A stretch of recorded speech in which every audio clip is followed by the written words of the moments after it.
Episode 242, Christmas Carol in July. Who's in your fantasy past? Who's your fantasy present? And who do you want in your minors for your dynasty future? It's time for Dingers. This is Dingers, way more than fantasy baseball. We keep it real when we talk and knock it straight out the park. Let's see the stats, what's the average draft position? What kind of plays you making? Check the wins above replacement, check the lineups and the points. This I gotta see, what's your path to victory? Are they aiming for a dynasty? Get points going head to head, please don't do me no favors. We're always watching waivers, ain't no minor league, this is major, yeah.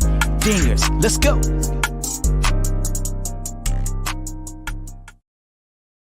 Welcome to Dingers, the only fantasy baseball podcast for smart people. It's not just Mike Trout that wins you championships. That's why week in and week out, we're delivering tips and strategies to help you live that straight up OG lifestyle. Tyler Childs joined, as always, by Robbie Baseball from the Murder Room. What's happening, Robbie? Oh, nothing. We've already caught up and no one will care. They're just going to wonder where the hell we've been. Yeah, well, I mean, we're every now and then we're allowed to take a break. We've done hundreds of episodes, literally. So guess what? We took a breather in the window of time where no one cares about long-term outlook. So that's why we picked summer. I honestly, like, somebody asked me the other day, like, you still do your podcast, right? And it was someone at work, and I'm like, oh yeah. And they're like, I haven't seen it come up in my feed in a while. I'm like, you listen? They're like, no, I just never unsubscribed. But I haven't seen that brain in a while. I'm like, well, thank you, I guess. But I said, yeah, like, this is the least important time for us to be on the horn telling you, long-term things when we're in season now. Like, you are probably in one of three categories with your teams: winning, losing, or unsure. If you're doing something else, that's interesting. Hit me up at Robbie Baseball 1. Tell me what it is on the Twitter. But yeah, like, we're getting close, but not yet at trade deadlines. We're watching to see what's going on in MLB with trends. We're seeing a ton of players getting called up, and we're seeing a lot of guys who we were excited about early in the year getting sent back down or hurt, or like guys that didn't start the year well have leveled off or been sent down. And like, don't get me started on Will Benson. Oh, baby. That is my new Nick Madrigal right there, because Nick Madrigal is not. Yeah, well, what's really interesting about Will Benson that I didn't know, and they were talking about it. There was a game a few weeks back where he hit the walk-off home run. Yeah, and I was watching that game, and they were talking about how he almost quit. Like, he was ready to be done, like way back in like the Cleveland organization. He was just ready to hang it up and walk away. So good for him and whoever's around him for getting to stick with it. So obviously played out and probably will pay out. So good for him. Yeah, I can't remember who it was that I feel like I mentioned on a previous podcast where I was listening to a player interview, and I'm trying to remember who the heck it was now. They were talking about how they almost walked away, and it was just too hard. Like, they got called up, sent down, and the same kind of thing had happened to their dad. Now, who the heck was that player? It was an MLBer, I feel like with Kansas. I don't know if maybe it was Whit. Kansas. Maybe it was Whit. Yeah, Kansas City. Sorry. Maybe it was Whit Merrifield who almost walked away, and his dad had come up and like had a brief cup. Anyway, somebody within KC, and they didn't. And thank goodness, because they've had a fruitful career. I can't remember the player again. It could have been Whit. But yeah, just interesting stuff, right? A lot of things go on behind the scenes, and sometimes it's the change of scenery where they talk about that as like a simple thing, right? Oh, they just needed to change attorney. No. Maybe they needed better people around them. Like, they needed, I think it's not necessarily coaches like for baseball. They need like people in there who are like, hey, we love what you do. And it's like that part of Ted Lasso for anyone that listened, where it's like, listen, like, they're people too, right? I mean, it's easy for anyone to shout from their Twitter machine, like, although as long as it's under your 600 views. I know that was a big buzz for everybody this week, but 600 views? Yeah, like, they put a limit on it. Everyone lost their mind. Like, the world is ending. And it's like, first off, they said it's going to be temporary, so calm down. Second off, like, if you're going through more than 600 like things, like, do something else for a little bit. And I know there's professionals that do like content for a living, but like, yeah, I'm pretty confident you can survive with or without it. So let's relax a bit. But anyway, the other thing too, Robbie, for us on our break is like, listen, the guys that are coming up, the guys that are hot button topics, like, we've been talking about these guys for years. So that's the other part that gives us that little breather where everyone else is like, you need to get this guy right now. like we've already told you about these guys and when they should arrive and when you should buy them. And if we're telling you now, it's already too late. You're already paying way over market value. That's not how you win in our format. So really good stuff. Lots to talk about so far. But before we do, Robbie, let's get hydrated. A long time ago, someone decided to put stuff in glass bottles. In some of these bottles, they put juice or milk, and that was stupid. Today, only alcohol and a few other products remain in the containers from the gods. It's time for beers and bourbon, because good advice only comes in a bottle.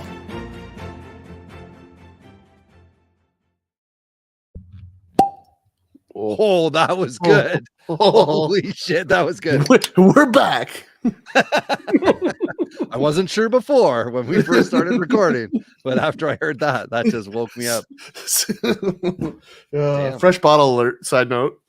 Yeah, that sounded good. So Ty, as I told you before, I was at a food conference, culinary conference for Canadian colleges and universities last week at Queen's University, and I was competing in an event. But more importantly, I was at a place with these things called hospitality suites, which I had never encountered before. So it's just free booze. So the first 2 nights when I was like getting ready for this competition and then participating in the competition, I was not drinking heavily. And then after the competition, I let her rip. And, my bar bill was $0. And even the bartender was like, try this out. If you don't like it, just set it on the counter and come and grab another one. And it was amazing. But the one thing I didn't have, which is what I'm having tonight, a Mott's Clamato Caesar. Nice. I was looking at people drinking Caesars and like, that looks good, man. That looks good. But I don't want that celery. But tonight, out of the can's good when you're on the golf course, but definitely a custom you want one. The rimmer. You want the I want a super dirty one with some spicy. Yeah, like that's, and for the Americans listening, that's a Bloody Mary. Just to not confuse all of you, but ours is better. So clam juice does really does make a difference. Yeah, it's much better. Happy, it's less watery. Yeah, happy Independence Day for those who are possibly watching us live right now. And watch your fingers. Yeah, watch your fingers. It'd be weird if you were. This is fireworks time for everybody out there.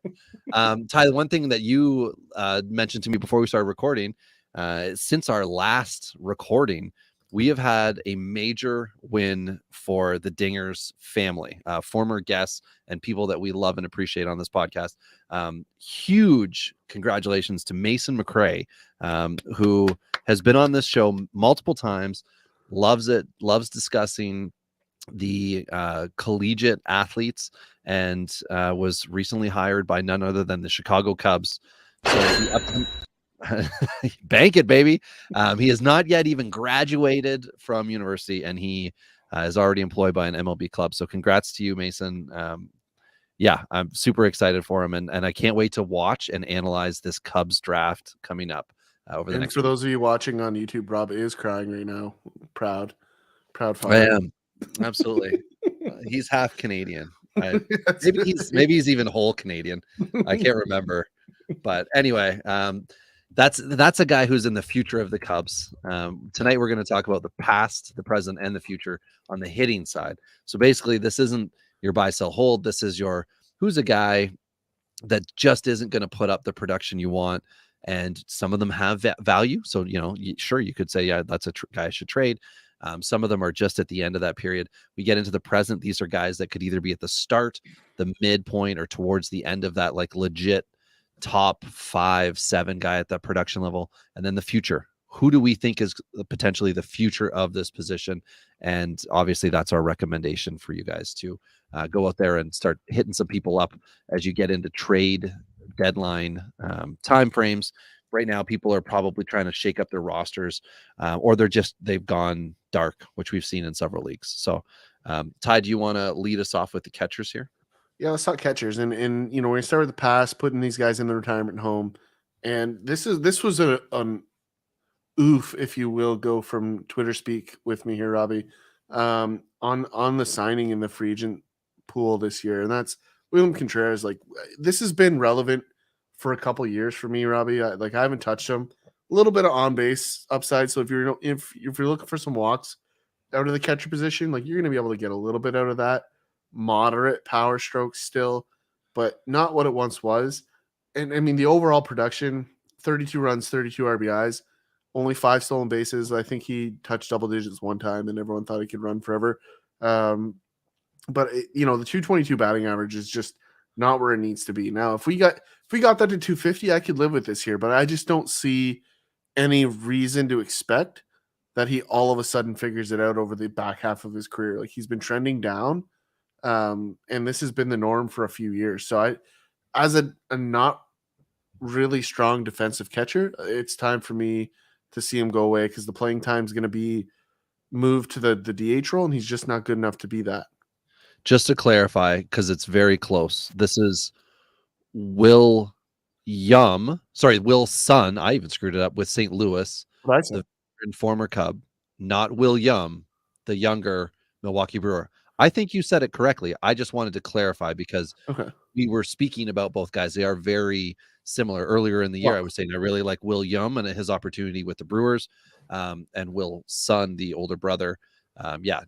Not getting it done. Although, like you said, Ty, like 11% walk rate and 26% K rate are fine, but it's just not what you want. 701 OPS also is deceiving because that sounds like not the worst thing from a catcher, but he's not supposed to be your, 20th kind of ranked catcher. He's supposed to be a top 5 guy because that's what he's historically been. Yeah, and I just don't see it getting better, right? Like, I mean, that's the reality. Moving into with the Cardinals is death too. Sorry. Yeah, and they've got better bats coming, and guys that we'll talk about a little bit later, right? Absolutely. They're heavy on the bat side. So moving into the present here, JT Realmuto is a guy that I see heading in a similar direction of Contreras. He's not there yet, right? We don't need to throw the panic button on, but in shallow hold leagues in long-term dynasty formats, it's time to start considering moving off of him. We're not all the way there yet. He's still near the top of the food chain here at the catcher position, but we're just, we're kind of in that yellow zone of, it's not quite red, but make sure you don't miss out on the value on the exit side. On the more reliable pieces moving forward, obviously Adley Rutschman's going to be that guy. Will Smith in the National League, they're the top of the food chain for sure. I don't think there's really any much debate on that one, Robbie. So we kind of skip through that. I'll hand it to you on the future for obvious reasons. Sure. Absolutely. We are going to Poto Land to speak about none other than the future of catching. That's right, everybody. Mr. Harry Ford with the Mariners. I just wanted to confirm this. 12th overall. Wasn't overall in 2021. As it sits today, he is a mere 20-year-old. Been doing catcher and DH, it says. Interesting. So I guess he's getting even more at bats than we would expect. Yeah, Ty, I'm a little surprised at this number. 266 at bats to this year. But you know what? 335 plate appearances because the kid's a walk machine. 58 walks, 64 Ks, 250 batting average, 397 OBP. Thank you very much. Now, the power's not crazy.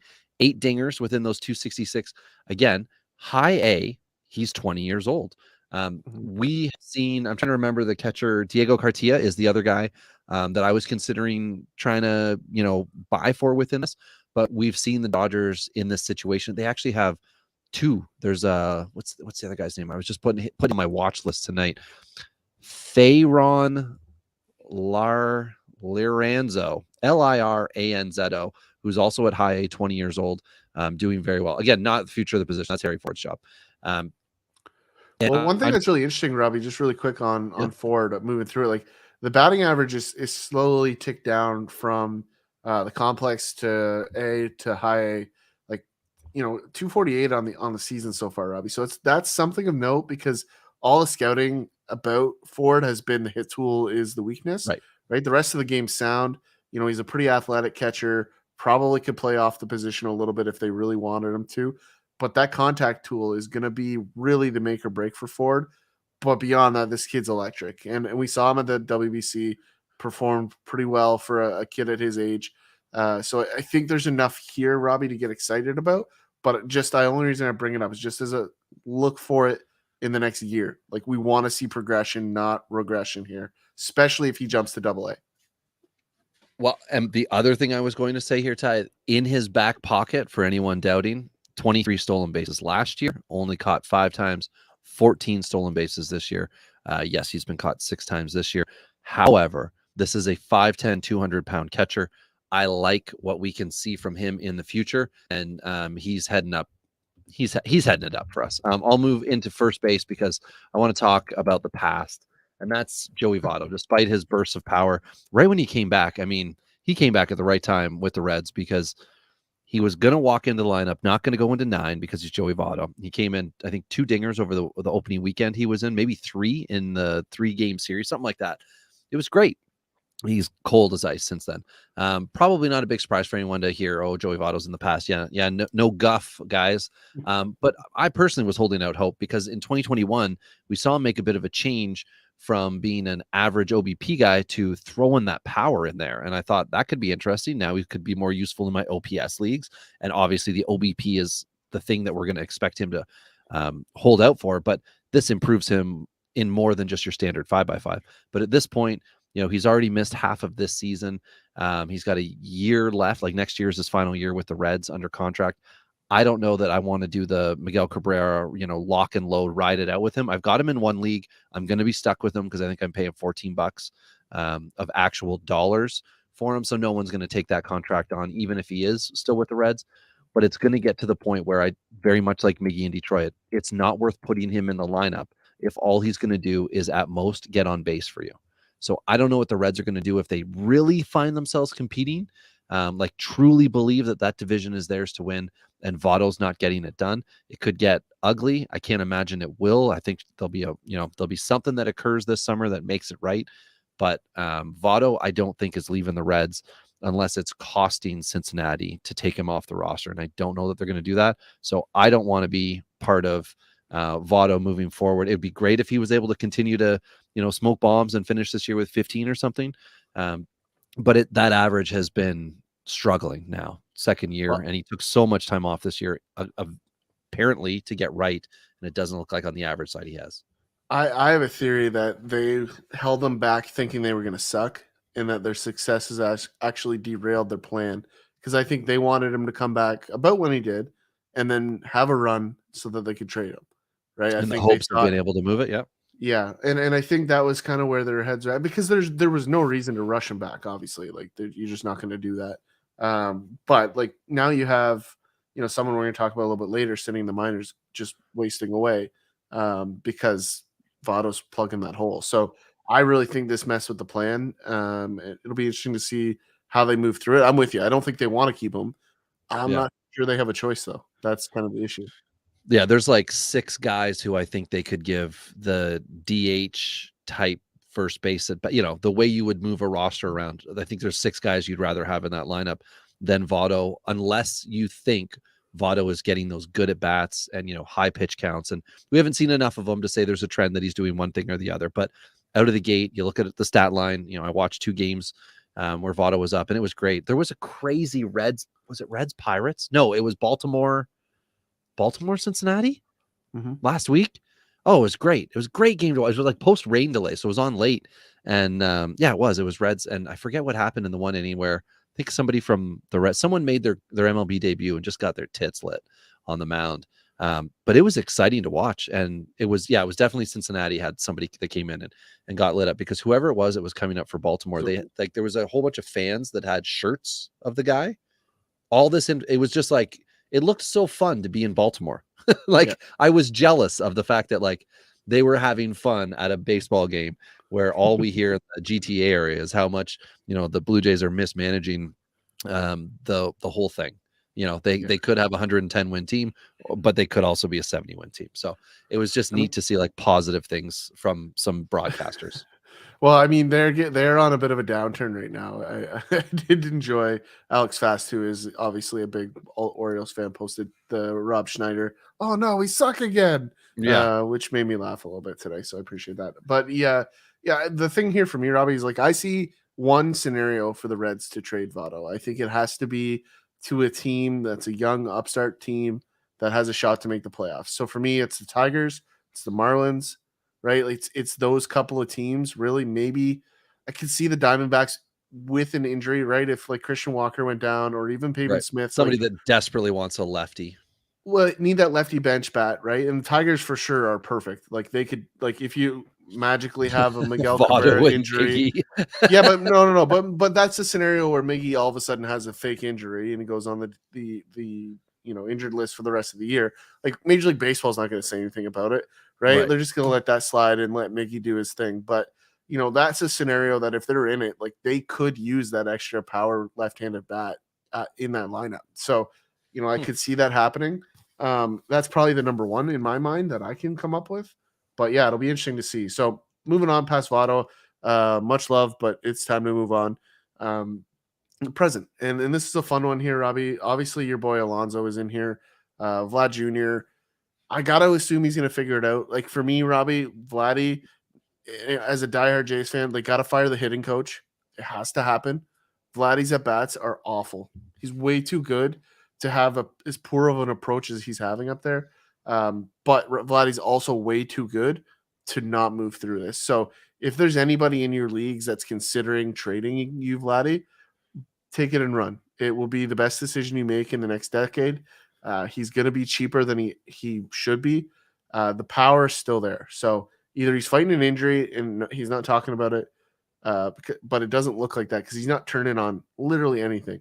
So that's part of my issue there, Robbie. A little bit of concern, but at the same time, confidence he'll move through it. Nate Lowe is the guy I told you all to buy last season, right?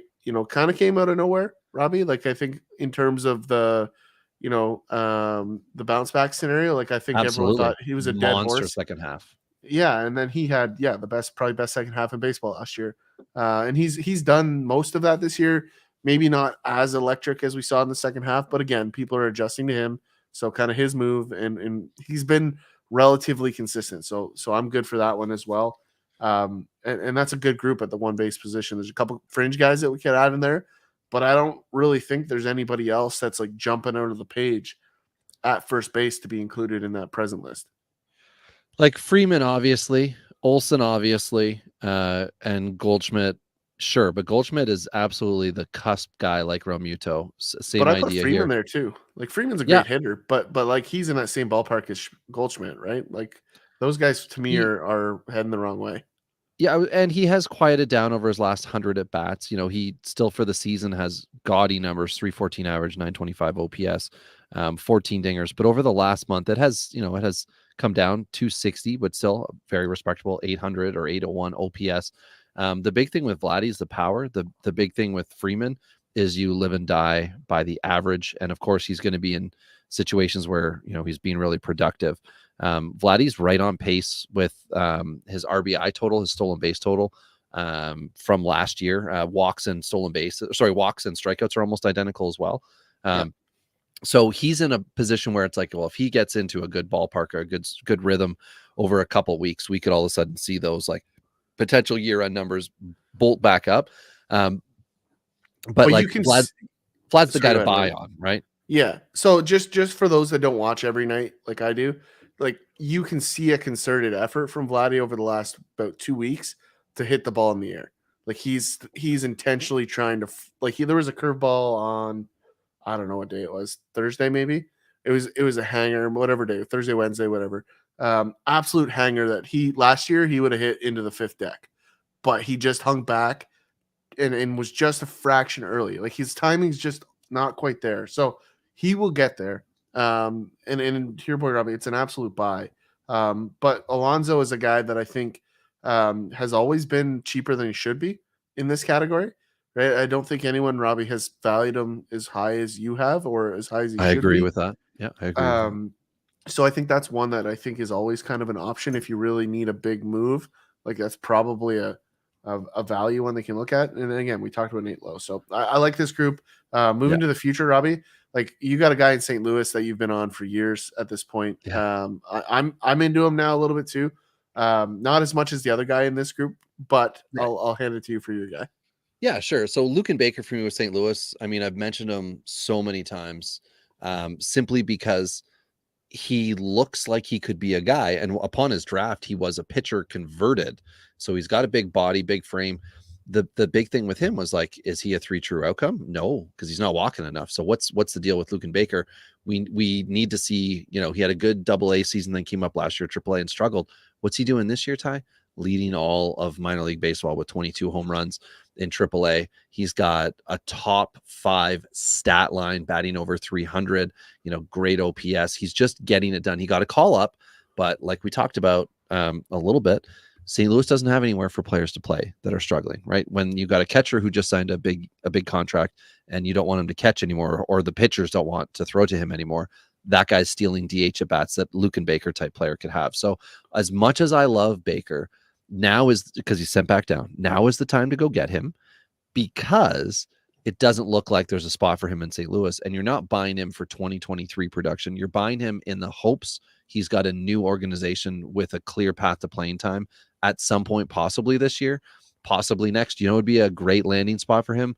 Cleveland, because they've got Josh Bell not getting it done. And Cleveland, as we know, has all the pitching you could ever want. And St. Louis needs that one thing called pitching. So it could work out really well. Not that Luken Baker would get great value in return, but if you've got the potential for a veteran pitcher to leave Cleveland, Luken Baker could be one of their potential targets back, simply because they're like, look at this guy hitting bombs. We thought Josh Bell was going to do that for us this year. So that's a perfect scenario. And he is like an under the radar prospect for sure. Ty, you've got the guy everybody's starting to really drool over, who in just about the same amount of at bats has had super similar production to Luken Baker at AAA. Yeah, so the last thing on Luken for me too is like, these are the kind of guys that I get into, and my guys is similar, like where you have some trajectory on the hit tool, right? Like guys that have obvious power are great, and if you can predict that, then you're a major league GM. But the guys that you're looking through the stats in their minor league systems, watching that progression of the hit tool happen, generally they come into pro ball and they hit at the low levels. They get promoted early. Then they have a huge dip when the pitching gets better, and then you have that kind of rise. And that's what Baker's stat line looks like. It's not so different from Encarnacion Strands, who's my guy here in Cincinnati, being held up by Votto that we talked about before. There's one thing I really don't like here, though, Robbie, with Strand, and it's just that the Reds don't want him to be who he is. I hate when teams change the guy, right? Like he was hitting 350 with some strikeouts. Who cares? You're hitting 350.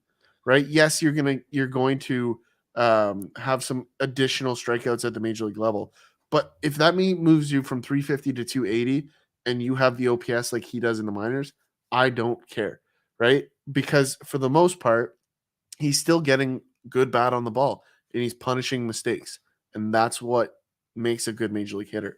So I don't really like what they've done with him there, but the numbers are special. Like before the entire team around him got promoted to the major leagues, like he was just destroying. Now he's got like guys that are from single A playing beside him now, and it's not the same, right? So for anybody that's looking at his stat line going, oh, he's not the same guy. Yeah, no kidding, right? You lost Matt McLain and Ellie De La Cruz before and after you. That's going to change your pitches that you get to see. On that front, I like that he's still in the minors, because now he has to make that adjustment. What happens when I'm not protected? That's an important lesson. I'm good with him learning that. I don't like like if you follow his game logs over the last month or so, you can tell when the conversation was had with him of, listen, you need to take some more walks, because he was going 1, 2, 3 hits a night for 30 days, and then all of a sudden 1 hit with some walks, less strikeouts. So there was obviously this is what you need to do to get to the pros conversation happen at some level. But this is still an absolute buy. I told everybody this last year. We talked about it in the spring, Robbie. I still feel that this guy, from a fantasy asset value, is the most underappreciated fantasy asset out there right now. I feel very strongly about that. Okay. Well, there will be, I think, over the next couple of weeks, some of those guys who just produce all of the content and everybody gets pissed off because they're releasing ranks every few weeks. There'll be some new lists popping up over the All-Star break into July, and we'll see a few names that are going to really start to take over for some of the other guys who are graduated off of the prospect list. We'll see how far up some of these Cincinnati guys go. Well, and really quick, Robbie, just to put a Mhm. button on that one, like CIS is not on most lists, like top 100. That's why I say, like, when you want to talk about underappreciated, like this guy has been crushing baseballs and isn't even on the list to begin with. So just food for thought there. Like it's crazy to me how many lists he's not on. It doesn't even make sense. Okay. Well, we'll move to a less exciting position, but at the same time, a very good one if you get the right guy. Past Ty, you wrote Nolan Gorman. Yeah. Yeah. Move, sell, get out of town. Like I just think the swing and miss is almost not going to be able to be overcome. Like very similar to like a Kevin Biggio, right? In terms of like Who we I thought this threw on guy, the list. Yeah. yeah, Somebody like with as higher hopes. Every year they've gotten down a little lower, a little lower, a little lower. We're now relegated to bench bat / second baseman when you're streaking, meaning you're on base once a game. And don't get me wrong, Gorman Power is scary, right? If we were in a local softball league, like I want Gorman all day, every day, right? But this is Major League Baseball, and you have to hit the ball to produce, or you've got to walk an insane amount to justify your inability to put the ball in play. And he doesn't do that. So, it's for me, I just don't see the bounce back. I don't see a Tyler O'Neill, kind of like there was some underneath of this. Like I just see somebody that struggles to make consistent contact when the pitchers put focus on him. So right now, Nolan Gorman's hitting 231 with a 776 OPS. Neither of those numbers we want to see. They should both be higher. 776 OPS might be in and around the league average. However, we've got 16 dingers, which does beat out what he had last year. He had 14 and 30 less at bats. The overall production from last year, he's down in runs from last year. He's up in RBIs, and he's got a couple extra stolen bases. But the walks are in and around the same, and the strikeout total or the percentage, is a little bit better. But I think maybe what you're trying to tell everybody, Ty, is when you see Nolan Gorman in print, think Luke Voigt, which is, you got a time bomb ticking. It's a matter of at what point can he not sustain himself to stay on a major league roster. Is that kind of what you're getting at here? Yeah. So last month, Robbie, 33 strikeouts and 74 at bats, 122 batting average, OPS of 400. Yep. Stamp it, put it in the mail. See you later. Right. Okay. Like, I mean, this is just where he's been. And I'm sorry. Like, I want to hope for the kid, but I don't see the longevity of what he could be. He could be a power bat off the bench. Like if he could ever become second base version of Corey Dickerson, that would be a huge win. But I don't think that's in the cards. Pun intended. Okay. Yeah, that's fine. Moving into the present, we've got a good duo here. Ozzy Albies with Atlanta and Luis Ariz in Miami. Now, Ariz has obviously been the talk of the town since coming to Miami because he's been flirting with 400 for so long. Tonight he's sitting at 387 before game play. Again, the guy's 26 years old. He's been a 300 hitter since he was a 24-year-old. This is impressive, like Ichiro Suzuki level contact here. The power's not there. He's not a stolen base guy. We said a few years ago he's empty average, and that's because with Minnesota, initially he was just the guy you would put in because you had a Joey Gallo on your team, a Nolan Gorman on your team, so you needed to lessen the overall strikeouts. But Ariz has become a much better player since that time. And I mean, I'm loving Ariz in the couple leagues I've got him. I even got him from you in a league, Ty, a couple years ago. And that was the empty average guy that I got. And it was simply because I had the big boppers. I had Alonso striking out a lot. I had guys I needed to kind of protect my weekly K count with in those head-to-head leagues where you do count strikeouts. But Albies is a step above, I think, in a production manner from Ariz. Well, I would say yes and no. Like, I mean, I think we've seen the production from Ariz just because of the volume, right? I mean, I think that's a reality. Like, he's the only guy in the league that his average is dropping, going 1 for 3. So, I mean, that says something there, right? Like, that's true. It's so. I mean, he doesn't do that often either. Yeah, and I mean, listen, like if he can maintain a 917 OPS where he's at right now, like I would put him in the category of LBs, if not better, production wise, because the amount of runs he's going to score from that scenario is going to be very high. So that's the part that I'm excited about for him is I think we might see a run total still, especially as that Miami roster continues to get better and more experienced. And, we're seeing it like they put a 15 spot on the Cardinals today, right? Like that's, what they're starting to become. Kudos to that front office for firing Jeter. Fixed everything, right? So I mean, you just kidding. He's better spent his time on what is it, Fox Sports that he's with A-Rod now? Yeah. One little note here, Ty, for everybody who's just kind of curious, the overall.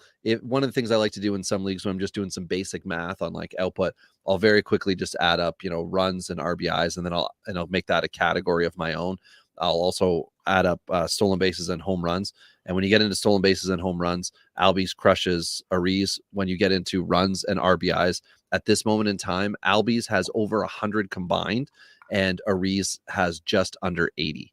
So there is a bump for Ariz for overall production. But again, I don't really know how you want to justify average and OPS when it's like not the OPS, but when the average is by far the best in the league. He's just one of those safe bets.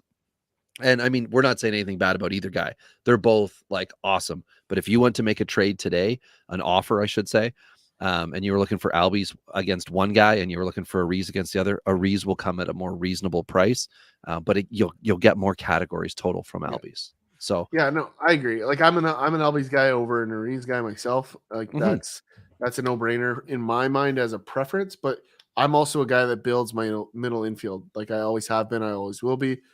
I build most of my teams around those two positions. So, and I typically punt my middle. I punt my middle infield. I punt my corner. I punt my outfield. I punt my pitching, and then I dumpster dive. And I mean, I love it. I love it. So anyway, let's talk about the future, because sometimes I have guys for the future. I just trade them away. But one guy I wanted to mention, Ty, is Miguel Vargas. And to your point about Christian Encarnacion Strand with the Reds, having someone talk to him about changing his approach, the Dodgers did that, and it was very vocal with Miguel Vargas from the start of this year in spring training, where they're like, do not swing. Do not swing. I think he's the future of the second base, possibly first base. We'll see how it all works out in Dodgerland, simply because they are basically experimenting with Vargas this entire year, because I think they know what he can do if they were to unleash him, but they're trying to see what can they create if they're holding him back. And I love the idea of having a super powerful dog that you can just let go, let him off leash at some point in time. Maybe it's going to be after the All-Star break, and all of a sudden you see this like raw power coming at you. And I think Vargas is going to be a great pickup, because he doesn't look like an awesome guy to have in your lineup right now. Like he's one of those guys in good dynasty leagues where he's possibly on the bench of one of the top teams in the league, because that guy acquired him and he's just waiting him out. So yeah, I would agree. I mean, the only thing that scares me, I don't think his hit tool is as good as everybody thinks it is. That's my take. So like, I still like what he can be, but my brother and I have had this debate because he, fell in love with it. And I'm like, I don't like the risk. That's the part that I don't like, Robbie, because, we've talked about this over many years. Like I'm a high floor guy. And for me, Vargas has a very low floor. Like he could be a nothing when we're all said and done here. And that he's hitting sub 200 right now. He's been just over 130 the last month, OPS under 500. Like the one thing that they wanted was him to walk. And in the last month, or I should say just for the year, 36 walks, 59 strikeouts, 249 at bats. That's what they want from him. But at some point, you've got to let him go back to that contact, or maybe not even that power stroke, so that he doesn't become this washout guy who has this terrible stat line. And then when you look back at his, baseball card, his first 2 years, you're going to see sub 200 averages. The OPS from his initial rookie season, again, 47 at bats, who cares? 455. But if he's under 700 OPS at the end of this year, it's not going to look good, right? Yeah. But I still think there's something legitimate there with Vargas. Sorry, I just wanted to have that point there so no one gives up. Yeah. No, I'm not saying give up. I'm just saying that the risk is the scary part. That's why I'm out, because when it comes to like low floors, I'm risk averse. That's about the only spot that I won't take the risk, is if I think the floor is too low. So a good one here. I threw a curveball here at Robbie on this one, and I moved Gunnar Henderson to second base, which I don't think anyone's really made that assumption yet. I see that as his long-term outcome. He's been a lot, primarily third base for the Orioles. But I do think the long-term home for him is either second, or I think we're going to see him in the outfield. And given the outfield prospects that are coming for the Orioles, I tend to think it's going to be that second base option. So I slid him in here because I think that's his future. I still love this kid. Like, as much as he's had up and down numbers, and obviously he's been a little bit better recently, I just see a ball player. These are the kind of guys that I like to bet on. Guys that I just think have the gamer mentality, the Dustin Pedroia style of baseball, if you will. Yeah, this is very much like Marlins back in the day, where they just put the guys in and let them go. Henderson could be just learning at the big league level right now, kind of like Vargas, Well, but a in little last different. year, yeah, and last year too, like, he had a big bump up in his production as the season went on. I mean, it was a smaller sample, but it was very similar. So, I think we might be seeing a trend of a slow starter here, which is completely fine. Like, good teams don't want their guys to peak early. So as long as they have some guys to balance it out and they're not chasing from behind like the Cardinals, then I think they're good. The K rate's still an issue, right? That's the big issue here with Henderson. But he's having at bats, and we had the Giants in last week in Toronto, and all they talked about was how many strikeouts they have because of how many pitches they see. So, Henderson falls into that category a little bit. So just something to note, like, don't give up on him yet. Don't think you should be moving off of him. He will figure it out. He will be great. But he'll be great from the second base position. That's my prediction there. Okay, now I've got a bit of a flyer here because, again, like, this isn't dumpster diving. Guys at 21-year-old at high A, Jared Cerna. I had a quick look on Fantrax, home of your best dynasty leagues. Again, I know we're not recording enough to earn sponsorship, but Fantrax, we're willing.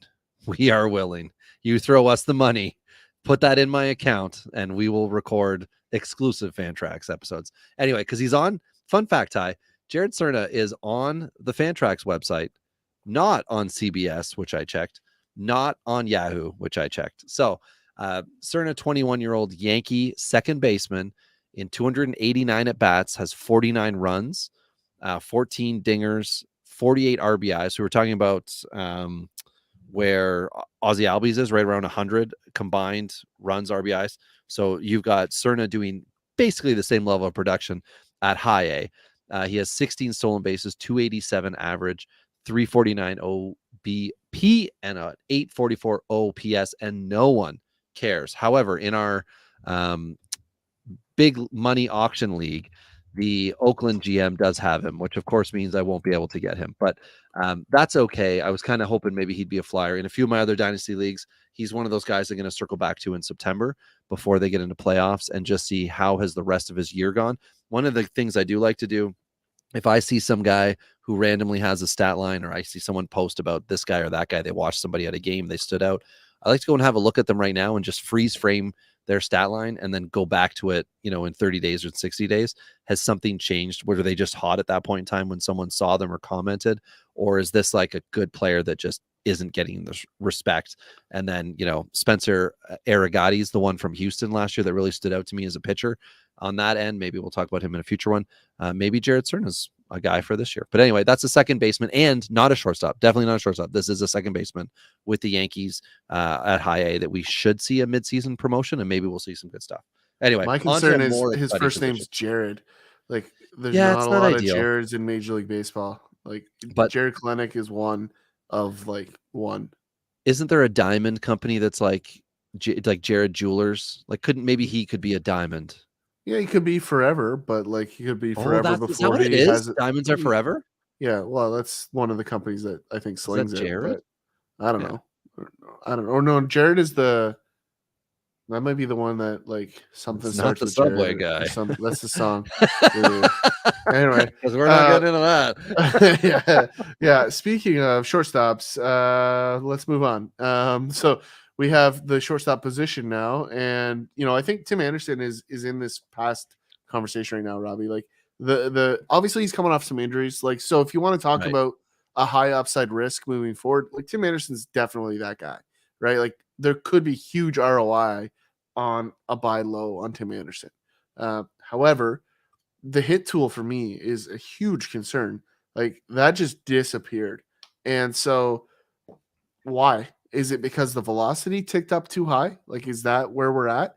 it has eclipsed what Tim Anderson can do successfully. Like, I have huge concerns about the drop off for him because he's been so consistent. The speed's still going to be there. There's going to be a little bit of power, but if you're not making good contact because you're late, not going to have as much, power either. So I'm very, very concerned about the future of Tim Anderson here, Robbie. I agree. I mean, I have never had a GM come at me trying to trade me a shortstop because I need one in several leagues. Like I said, I punt middle infield, corner infield, outfield, pitching. I guess I also punt catcher. Anyway, in 2 leagues, I have had different GMs knowing that my teams are competitive saying, let me trade you Tim Anderson. And they're trying to trade me all-star Tim Anderson, who, steals bases and is flashy and gets all the stats. But that's not the guy that we're seeing right now. What we're seeing right now is a beat up guy who needs rest, needs recovery, needs that time to change a diet, get into a new routine, which will not happen in season. Like, I don't know what his plans are for the All-Star break other than not attending, but I'm not expecting to see a great second half out of Tim Anderson. He's reminding me of Yoan Moncada, who we all wanted to be better. Yeah, I know. No. We all wanted to be better, but what's Moncada's star done, right? It's gone down, down, down, down. The difference, I guess, between the two would be that Moncada had that insane strikeout number when he first came in, but then he got it right.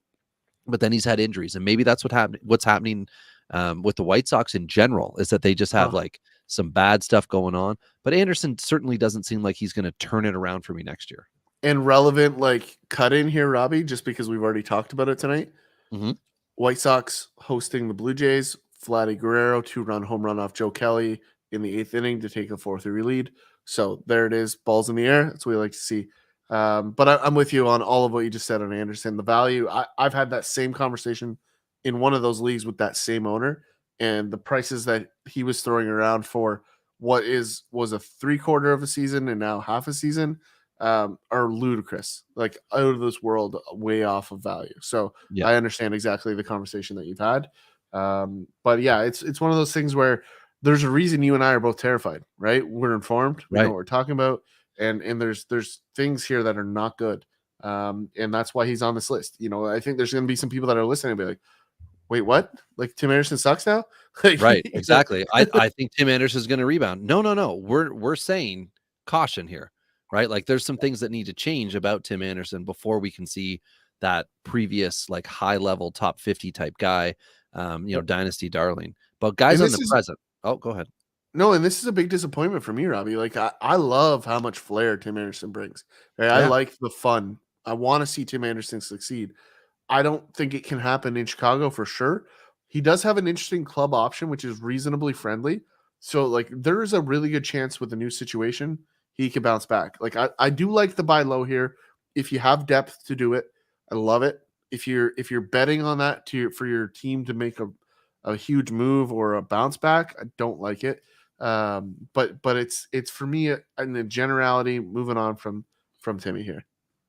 And I mean, there's several shortstops not getting it done this year. Trey Turner is also not having that MVP level season that he previously had, but I don't think anybody should be looking to move, Trey Turner. Whereas with Anderson, there's a few more things that are coming to the forefront. Guys getting it done.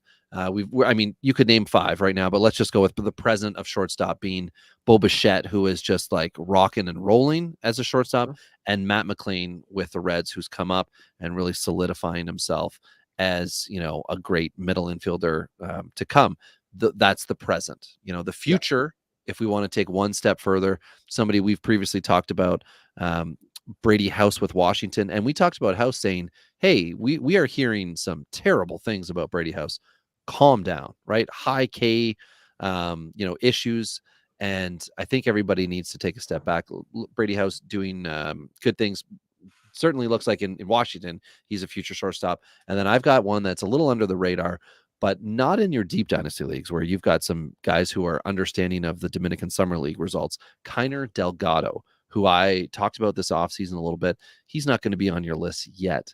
He's one of those guys who's going to be, next wave type shortstop who had a great year last year. I'll very quickly check and see how he's doing this year. I feel like he came over to the complex Let me very quickly check on old Kiner Delgado. Boom. Well, and really quick on Brady House too. Like, I Yeah. think one of the things that happened with Brady House, he got overhyped, right? Like, he was a prep guy that everybody talked about in the prep cycle, and he was so good that he got oversaturated. They looked so closely, they started to pick him apart. He's an 18-year-old with incredible upside. So I think they overanalyzed that one a little bit, Robbie. That's my take on that one. And I think he's proving it. Like, he's only been at high A for 12 games, 51 plate appearances.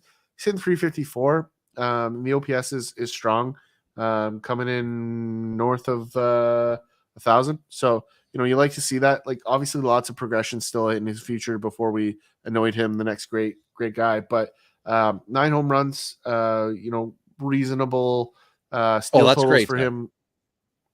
For a 20-year-old, you'll take 9 dingers from a 20-year-old yeah.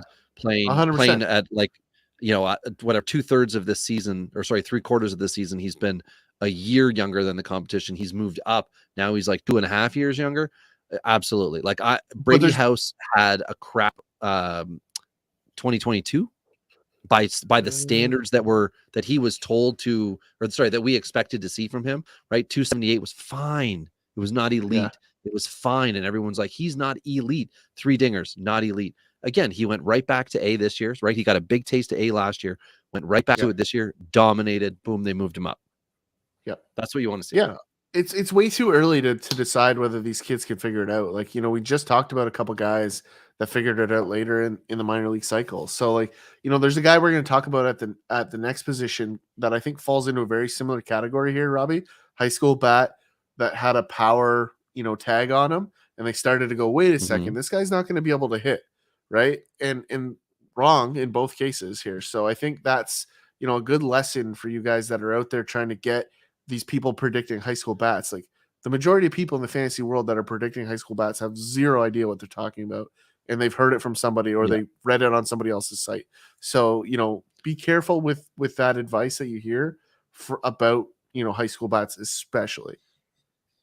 Yeah. So on to DSL guy. So this is Delgado.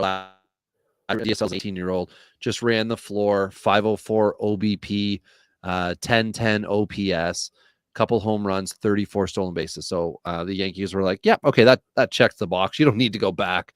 Now come on over. And he is now in the Florida, what's it called? Complex League. Thank you, FCL.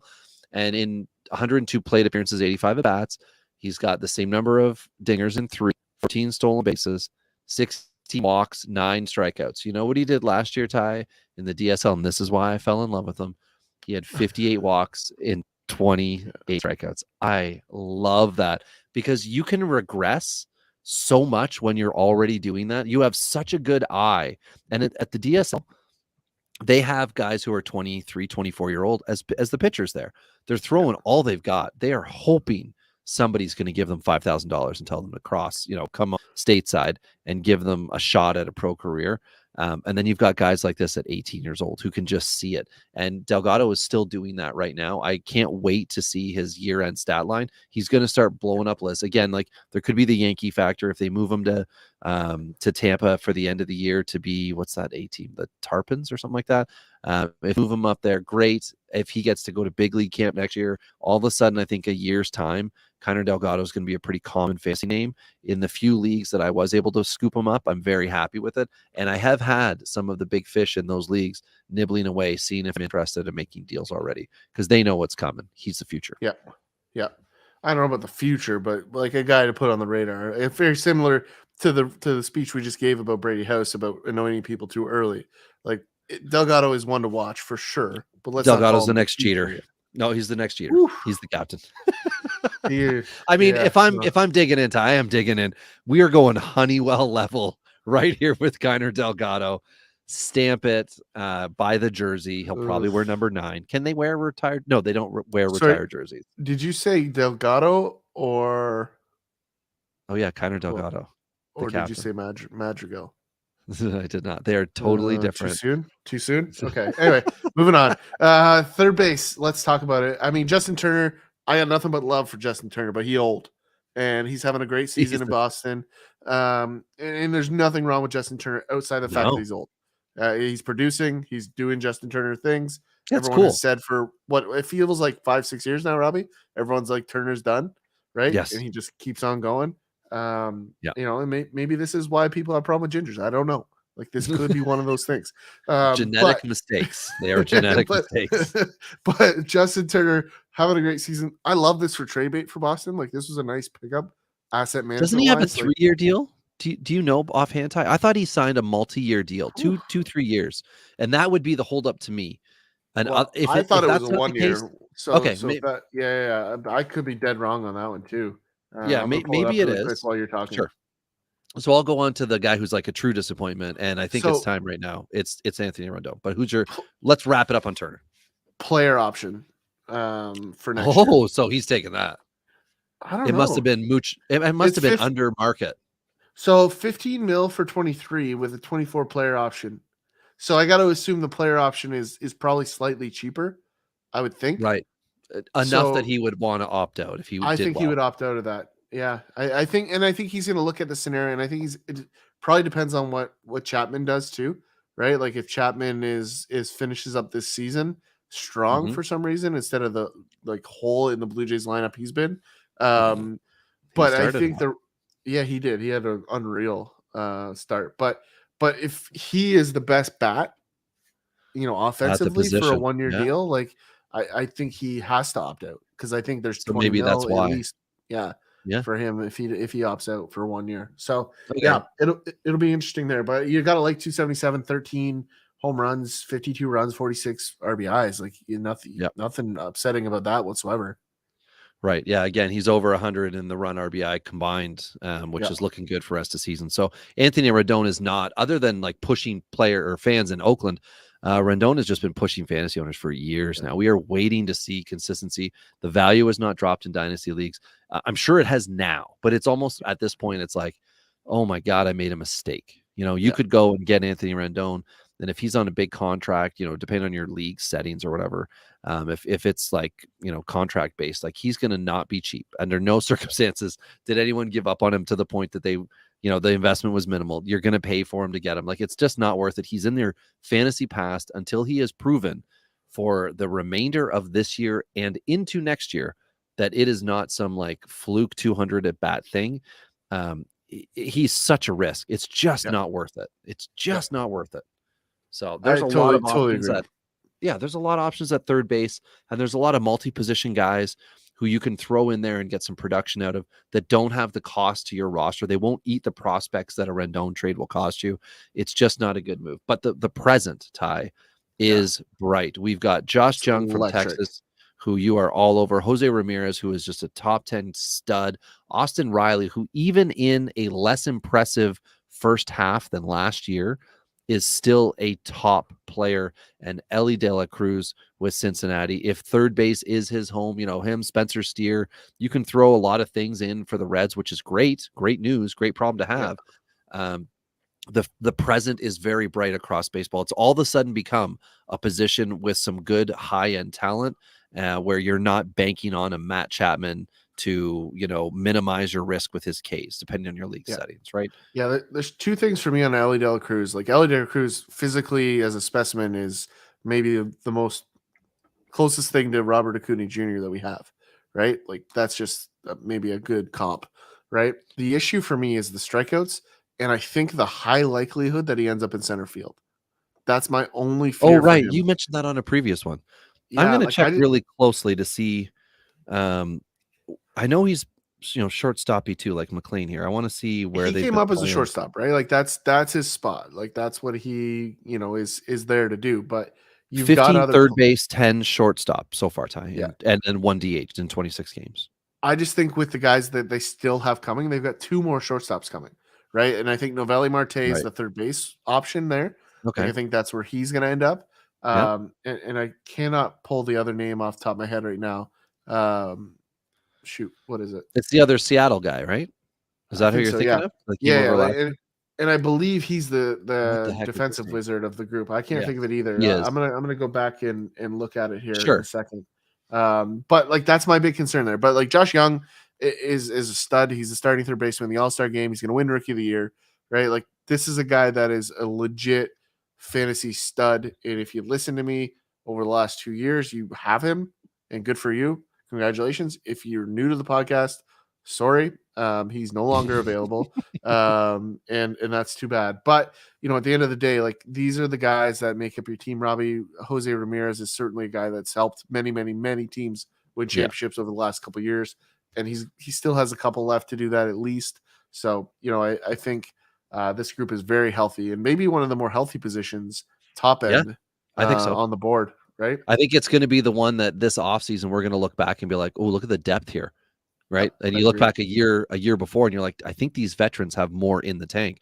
Whereas now you're going to say, okay, who might have a step back in their sophomore year, because we've seen great rookie seasons from several guys, and we've seen some other guys really start to emerge. Elly De La Cruz in his last 6 games, Ty, has only had 3 multi-hit games. Yeah. So 4 hits today in 4 at-bats for him. 1 ribby to show, 308 average at the moment. I mean, the strikeouts are over 30%. You're not ideal with that. The walk rate is under 6%. You're not great with that. But to your point with other players that we've mentioned tonight, sometimes you just need to let the big dogs eat. Yep. And that's what they're doing. And unfortunately, the adjustment for De La Cruz is coming, right? We've not seen it yet. Like, they haven't adjusted for him just yet. Edwin Arroyo is the guy we were talking at. A couple sites have him listed at second base. So maybe that decision's already been made. Matt McLean certainly can play shortstop, but it'll be interesting to see what decision they make. They've got a ton of depth that they've got to organize. Joey Votto's got to go. Cam Collier's in that mix too, right? Their first round pick last year is another guy that's going to muddy that water in the long term. So this Cincinnati team is here to stay, Robbie. It's real good. Like, on this list, Encarnacion Strand is 11th. It's crazy that he's 11th. He's behind Michael Ciani, who is a sneaky outfield prospect, speed, contact rate, but he's not behind Michael Ciani. There's no way. That's ludicrous. So shame on you, Fangraphs, which is the list that I'm looking at. That doesn't even make sense. Okay. So that's the present. Now we'll go to the future. We've got Colt Keith and Kobe Mayo, couple short name guys. First off, both names are good. That's something to like about their future. Second thing, Colt Keith, 21 years old, playing at AAA now, just promoted after murder balling AA, 325, 391, and a 977 OPS. He also managed to hit 14 dingers in 276 at-bats. He's now just over 300 at-bats for the year between AA and AAA. And the funny thing is that in like limited time in AAA, which is why I didn't want to mention it, he's hitting 476. So he's just having a great year, and it's awesome. This is a 5th round guy back in that 2020 draft that only had 5 rounds. Colt Keith was drafted in your good dynasty, and he's only improved since then. And Kobe Mayo was in the same draft, I believe. But they were both there. So you talked a lot about Kobe Mayo. Credit to you. He's 6'5", 230 now. He was, I think, 4'11", 114 when he was drafted. No, he wasn't. He was a beast then. But you talked very highly of Kobe Mayo at the time he was drafted and said, this is going to be a guy, which I think now Chicago Cubs pro scout analyst Mason also agreed with. So, Robbie, just as a context, in the to be named later league that I'm no longer a part of, I drafted both of these guys in that draft, and I'm not happy about whoever has my team right now having the result of that draft, because your team you had would have questioned been me. Assembled. You had questioned me when I took Colby Keith. You were like, "Who is this guy?" Like, just wait. There will be a time, and you will all see it. I've got good news for you. We're in that moment. Like, I've got good news for you. In that league, I have Kobe Mayo now. So I don't know what happened, but he's now on my roster, and I'm going to very quickly check to see where. That's like that's whatever 6 degrees of separation nonsense, right? Like, is that how that works? Possibly. Last year's league runner-up or 3rd place, the Chicago Cubs in that league. That guy has Colt Keith in that one. But Kobe Mayo, as I mentioned, he's a beast of a man. At AA year, where Colt Keith had spent most of his year, Kobe Mayo is still hanging out down there, 325 at-bats in for him. or sorry, 269 at bats, 325 plate appearances, which goes to this next stat: 47 walks. Yes, he has 78 strikeouts, but this is like Josh Donaldson power. Pick your poison here. 17 dingers for the guy, batting what? 316, OPS 1059. Thank you very much. He also is hitting for generic power, 29 doubles for the guy. This is a beast of a player. And right for now. all And those he's guys that have never 21. played baseball, his WRC plus is 183. So there you go. Like, Yeah, for the WRC leagues out there, just like over the leagues, the war leagues you were joking about. For those war leaguers, you're looking at Kobe this Mayo. is the advanced metrics in the war leagues, is what that is. He was, Mayo was a 4th rounder in that year, for Like, in 2020. I mean, in the weird draft. For me, like Robbie, and I've talked about this a lot. Anything that Mike Elias touches in the draft, I'm watching. Right? Like, I just have so much faith. Like, he built Houston. Everyone else took credit for it, but he built Houston. He's building Baltimore. Like, the guy clearly knows what he's doing, and his team around him. Like, kudos to them. Being a Baltimore fan is gonna be fun again, and they just have to open that checkbook and sign some pitching, and they're gonna be great.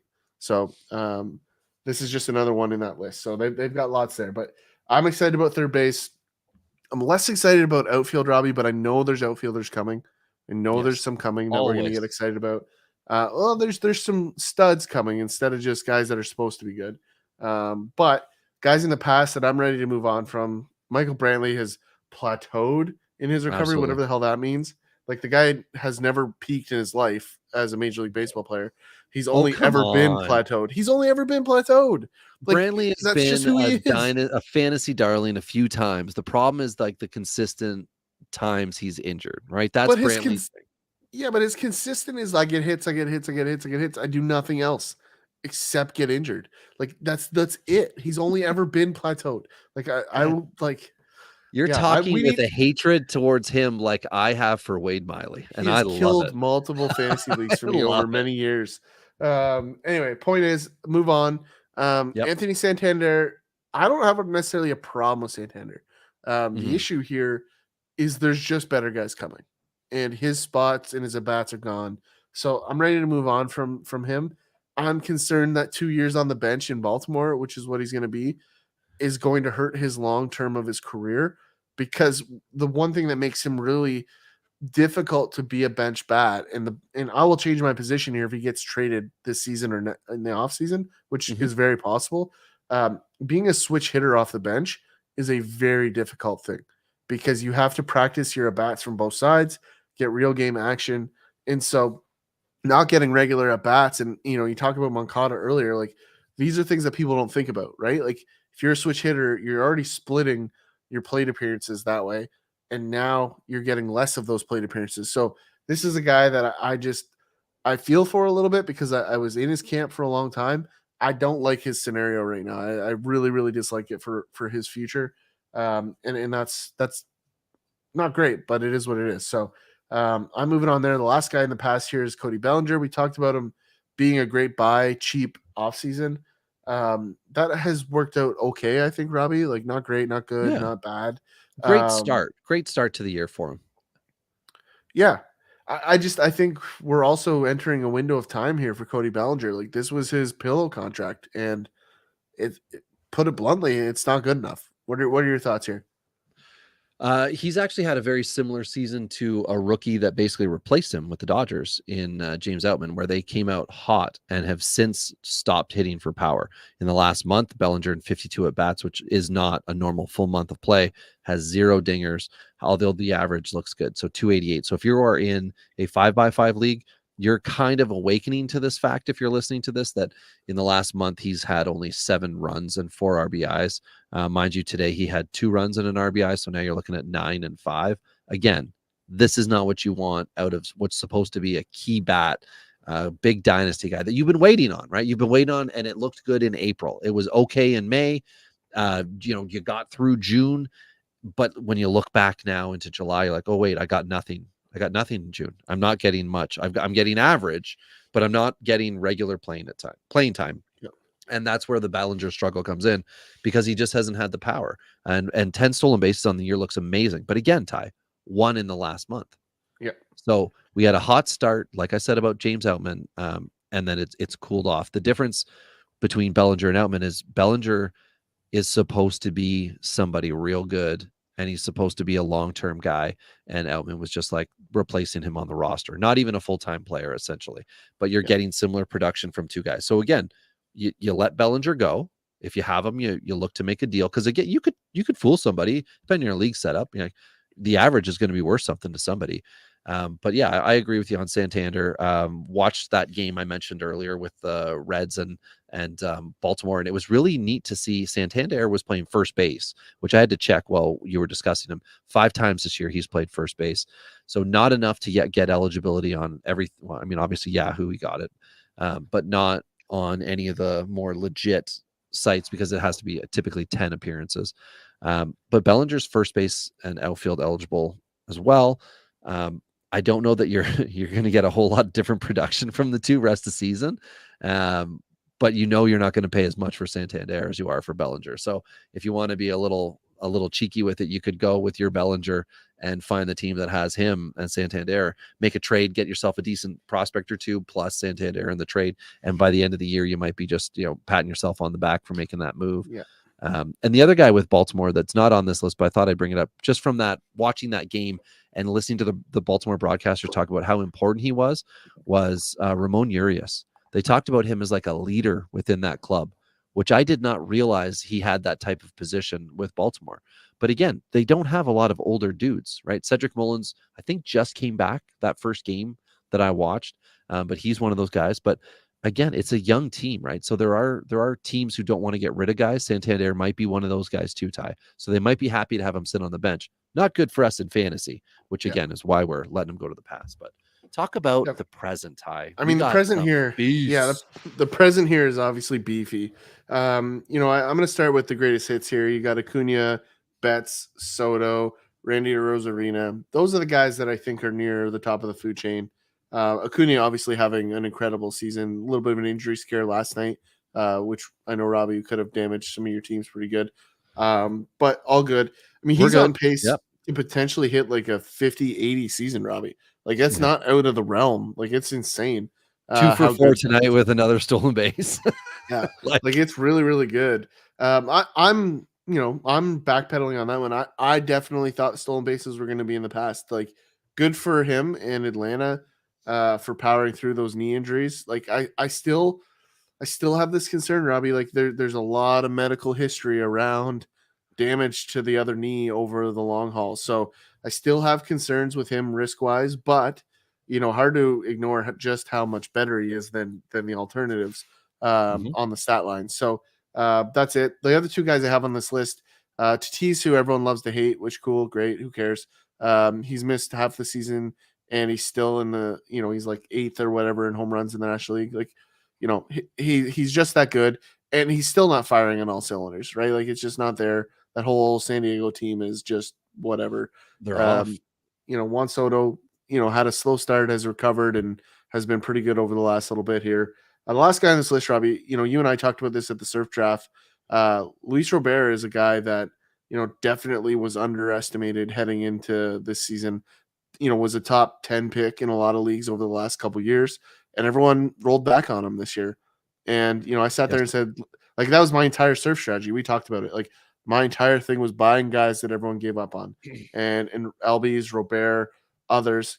Somehow I'm not winning in these leagues. I was going to say, we don't want to get to be bragging about how surf worked for either of us, since we're both sitting in the bottom, and I don't know what in the hell I can do with slowly climbing because I'm near the top of RBIs, and I'm climbing very quickly in home runs, yet somehow I'm dead last in runs. Doesn't make any sense. But that's kind of been the luck of my season. It'll turn around. I do think I'm going to be one of the teams that moves up.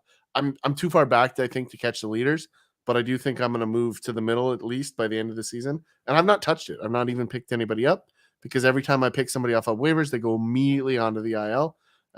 So I'm just going to not pick people up. That's just where I'm at. We'll see how it goes. At least you're not bitter about it. Yeah, it's 2 years in a row. Like, last year, my entire pitching got decimated. So I really don't know how to make it through this without. I tried a different fab strategy this year. Yeah. Whatever, it is what it is. But Luis Robert has been a bright spot. He's been very, very good over the last month and change. So I expect that to continue. 40 bombs is very much in the trajectory. He hit a 3-run home run tonight for his 25th of the year. So he's very much on pace for 40, which I think would shock everybody, given the preseason analysis. So I've talked about the past. I've talked about the present, Robbie. I'll give you the future. Sure. Sorry, I'm just looking at my surf league and I'm getting depressed. I've got Bryce Harper on my bench in that league. I've got Alex Bregman on my bench in that league. I still, for some reason, because it's fab, you can't just drop a player. I have Logan Allen, who was sent down, 2 weeks ago. I haven't been able to claim through the fab a pitcher for him, and I put Ohtani as my utility because you can't not when he's so damn good. But that's why I had to bench Harper because Harper's not an outfielder. It's embarrassing to look at my lineup. Like, it is so bad. I got David Hamilton with Boston, who I picked up just to get some stolen bases. He got the first 2 games he was in, and that's it. Nothing. Anyway, I got to stop looking. The future for outfield. Okay, we're heavy on the Baltimore tonight, but I guess that's what happens when you suck for so long that you just accumulate the assets, right? We've got Colton Cowser. We've got Heston Kjerstad. We've got Riley Green with Detroit. We've got currently up. And although he hasn't, I'm going to check and see how good he's been the last 2 weeks. Although he hasn't been murdering it, he came out of the gate so strong. I think he's actually going to stick around this time in Colorado outfielder Nolan Jones. We've got Will Benson, who is riding. It's not even a heater tie. He's just riding the consistency train in Cincinnati. It's like he should be the next guy sent back down with, better health coming up. But why would you send somebody down who's now become like a legitimate all category contributor for you? And then we've got lesser known, but starting to get noticed, Gabriel Gonzalez with Seattle. And Gabriel Gonzalez, I think he is hitting 700 at high A right now. Maybe I'm off by 400, but he is doing so damn well. And Seattle has this, J2 history, Julio, amongst others, having great draft classes. Novelli Marte is another name. They doubled last year. I think, was it 2 years ago? They drafted an Arroyo and then signed an Arroyo, and they've traded the Arroyo that they had drafted to the Reds, who we mentioned earlier tonight. It's too much. They've been doing so well. I mean, it's Dipoto, baby. It's Dipoto. But Will Benson, sorry, I want to check Nolan Jones first here. I got it here for you. I'm ready to rock. Okay. He's got an OPS in the 926 range. He's hitting 315. He's got 5 bombs, so he's on pace for 30 home run season. Right? What's he been doing the last two weeks to a month? If you've got that up, Yahoo it's been gives good. I've got him on a couple rosters, Robbie. He's been strong. Maybe not elite, but definitely strong. I don't know if I can summarize these totals. I can't. Hold on 2 seconds. Sure. I'll give you the Will Benson news here, because Will Benson's the guy who sucked when he came out this year, sucked last year, and then it took a while before he hit his first dinger, which was the one you talked about, Tyler, which was the walk-off. Yeah. Since then, he's had 3 dingers. He's batting 282 on the year, but because of that crappy start, really, he's been 359 average, 1055 OPS. He's stealing bases. The RBIs are lower because he's further back in the lineup, but the runs are strong because he's on base and coming around. He's got 14 runs to 7 RBIs. He's just getting it done, damn it. And if you are in a league where you thought he was on the waiver wire, he's gone, baby. He's gone. Even in Yahoo, he's up to 9%. And we know no one in Yahoo is truly paying attention to this type of player, right? Yeah. Yeah, I agree. Nolan Jones last month, I did June just as a sample, 322 batting average. You're going to love this, Robbie. 413 OBP, which is one of the hallmarks that he had in the Cleveland system that kind of dipped in the upper minors for them. And they're like, this guy sucks. He's going to be an outfielder. Therefore, we don't want him because our outfield sucks all the time. And his slugging percentage, 522. So his OPS is north of his season average in the last month. You got to love it. The bat BIP's a little high, but it always is in Colorado, right? So, take that with a grain of salt. That's park factors. But it's high even for Colorado at 463. So that's pretty meaty, but 4 bombs in that window. So he's hitting the ball hard. I've always liked Nolan Jones. We've talked about him for a couple of years here, Robbie. I bought him in every league because he was pennies on the dollar. And luckily it worked out for me. So I always like these guys though, and you like these guys usually minus the power. You love the on base guys because they drive your runs and your batting average Yep. usually. You can and your trust in OPS. them more, Ty. I find I can Correct. trust in a guy who can take a walk. And Nolan Jones, in his first 20 at bats this year, struck out 10 times, walked once, and then got sent down. Since he's been back, he's been so much more consistent. He's got that K rate down, the walk rate back up. He's playing like it could, because we talked about it earlier this year. We thought Nolan Jones was going to come out and be a legit stud. And then he had a terrible spring training. He got sent down. Then he did get a little tea sandwich when he came up. Then boom, sent back down. Never forget the tea sandwich. Never forget the tea sandwich. Came back up. Now it looks like he's here to stay. The Chris Bryant return should be a good thing, meaning that they get a regular lineup going, but they now have outfield surplus. And the last time I looked, which was a while ago, Nolan Jones had 9 games at first base, which for me in our one big money auction league, I am just waiting for that 10th start because that's when he's going to pick up first base eligibility and I can have him there. He's still at 9. He's been at left field 3 times, right field 19, and third base once. So the possibility exists that they could start to move him around with a healthy Colorado lineup. I can't imagine they're going to send him down. You don't want to send down somebody who's doing well, but what they have done is they've started to hide him against lefties more than before. So we might see him in more of that platoon, which that's fine, right? Like, let's see the best that he's got on his best side to start and then grow from there. So the only other guy I did want to make sure we just gave something to was Gabriel Gonzalez, because he's going to be one of those guys. What do you say? Like not an out of nowhere, but he's going to be anointed one of those next up type guys. I think. Oh, I spelled his name wrong. Let me figure out how to spell his name and then say a stat line on him. If you've got anything on the rest of these guys here, Tom. I've got Riley Green. I want to touch on again. I think there's a real opportunity to buy a guy at like Benintendi levels, right? Like I think that's what a lot of people have tagged Riley Green at, Robbie. Like this is a guy that banged a ton of homers in the minor leagues and just hasn't quite come through that window at the pro level.